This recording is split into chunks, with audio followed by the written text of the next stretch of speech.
বাংলাদেশে আজ কয়দিন থেকে কথা বলতে পারতেছি না।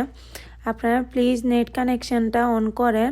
আমাদের অনেক টেনশন হয়, আমরা দূরে থাকি, বাট আমাদের মা বাবা আছে, আপনজনরা আছে বাংলাদেশে। অ্যান্ড আমার বাবা অনেক বেশি অসুস্থ, আমি খোঁজ খবর নিতেও পারতেছি না।